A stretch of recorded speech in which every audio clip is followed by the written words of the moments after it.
toutes. Et bonjour à tous. Aujourd'hui, petite semaine, donc petite actualité. C'est vrai que cette semaine a été pauvre en informations utiles et sérieuses. Enfin, on voit pas pourquoi RTL et l'ADH auraient le monopole de l'info de merde. Sans plus attendre, il est temps de voir l'actualité à travers nos yeux, enfin, nos voix. Qu'on couronne le Royaume-Uni pour son mauvais goût médiatique. Après le mouflé devenu papa à 13 ans, on fait dans le macabé. Jane Goody est issue de la télé-réalité, mais est célèbre pour une autre chose. Jane Goody va empocher la coquette somme d'1 million d'euros. 1 million d'euros pour avoir vendu son histoire aux médias anglo-saxons. Et pour ce montant, la starlette a tout simplement décidé de mourir à l'écran.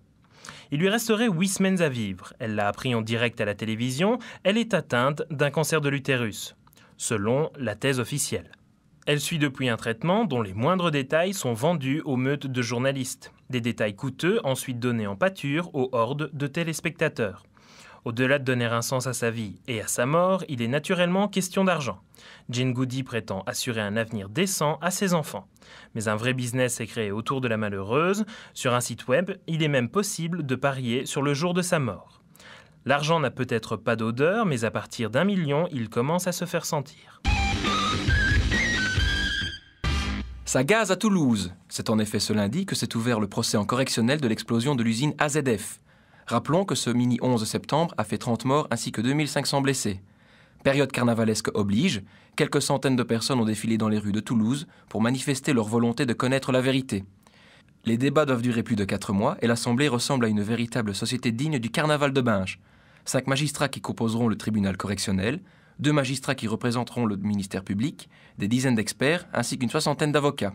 Le tribunal doit déterminer les responsabilités dans l'explosion de l'usine AZF, appartenant à la société anonyme Grande Paroisse, filiale du groupe pétrolier Total, le 21 septembre 2001. Le cocktail explosif était composé d'un mélange de quelques kilos de dichloroisocyanurate de sodium, avec 500 kilos de nitrate d'ammonium, déversé ensuite dans un hangar contenant un stock de 300 tonnes de nitrate d'ammonium, et ce, un quart d'heure avant la catastrophe. C'est plus élaboré qu'à Bloody Mary. Manchot empereur, ours polaire, phoque, la liste est longue et c'est une liste noire. Toutes ces petites bestioles sont à la merci du changement climatique. Un danger naturel qui vaut aussi pour l'animal social appelé homme. Les scientifiques revoient leurs prévisions, elles sont une fois de plus alarmantes.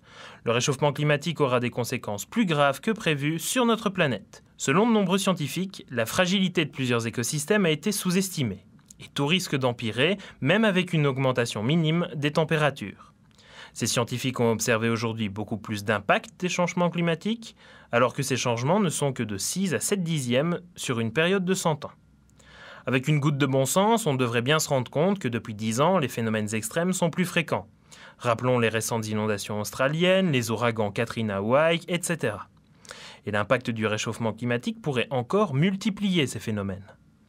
Personne ici ne se sent directement menacé, donc grosso modo, tout le monde s'en tamponne le coquillard. Tous ces chiffres et recherches scientifiques ne parlent que de risques futurs. Tout le monde se contente de sa petite météo régionale, mais la météo, c'est ce à quoi on s'attend, alors que le climat, c'est ce que nous obtenons.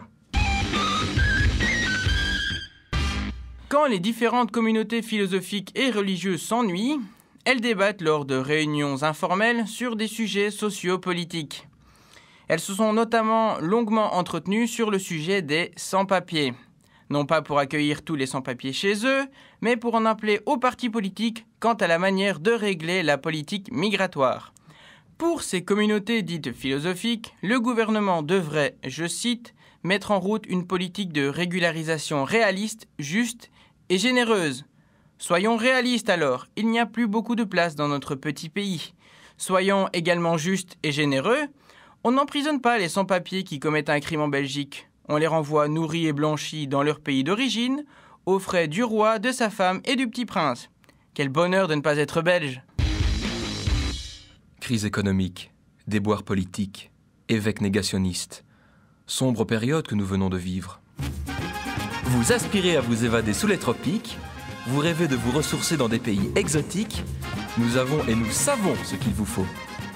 La compagnie aérienne Turkish Airlines vous propose en effet des tickets à bas prix pour la Turquie et aussi pour... Ah, on me fait signe que c'est annulé. Turkish Airlines, un aller sans retour. C'est une bonne nouvelle qui nous vient d'outre-Atlantique. Le comité des affaires judiciaires du Sénat américain va mettre en place une commission d'enquête sur les déboires de George W. Bush. Écoute téléphonique, recours à la torture de pseudo-terroristes hirsutes, limogeage en masse de procureurs pour des raisons politiques, traitement en style Club Med à la prison d'Abu Ghraib. N'en jetez plus, la coupe est pleine.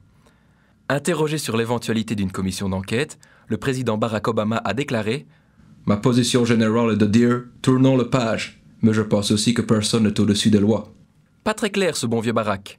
Bref, la retraite rêvée par W semble être compromise. Ça sent même la boucherie. Et si nous parlions encore quelques secondes de la crise, elle fait toujours parler d'elle celle-là. Avec la crise économique, il faut avouer qu'on s'est focalisé sur les banques, normal vu qu'elles gardent notre argent.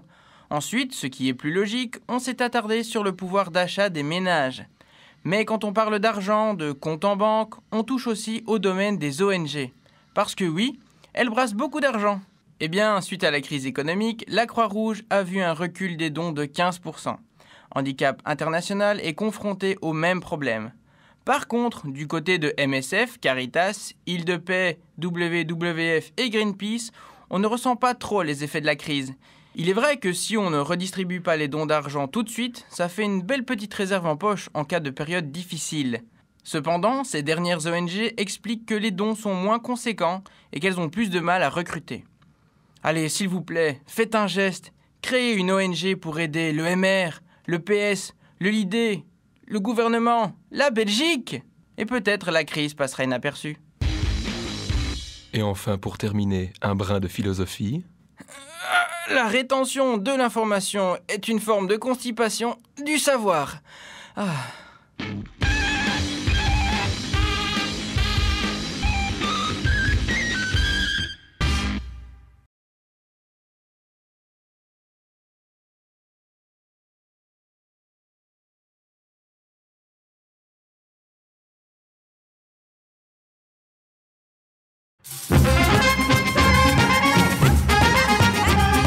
Il faudra mettre une musique.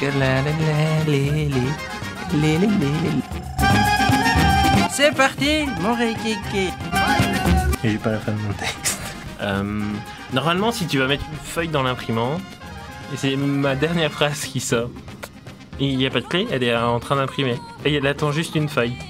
Ouais, ici j'ai pas la feuille. C'est une bonne. Elle est bonne. C'est une bonne nouvelle qui nous vient d'outre-Atlantique. Mettre en route une politique de régularisation. Rach les bouffes. C'est pas facile, régularisation. Tout. Je refais tout les manchots. Handicap International est confronté au... Et ça va pas être comique, ça. Le cocktail explosif était composé d'un mélange de quelques kilos de dichlorisation. C'est le cri de ralliement des sans-papiers.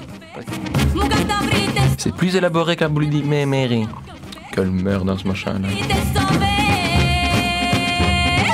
I retake my souffle. Si j'avais pas foiré constipation... Pourtant, tout risque d'empirer. Mais non, pas pourtant. Alors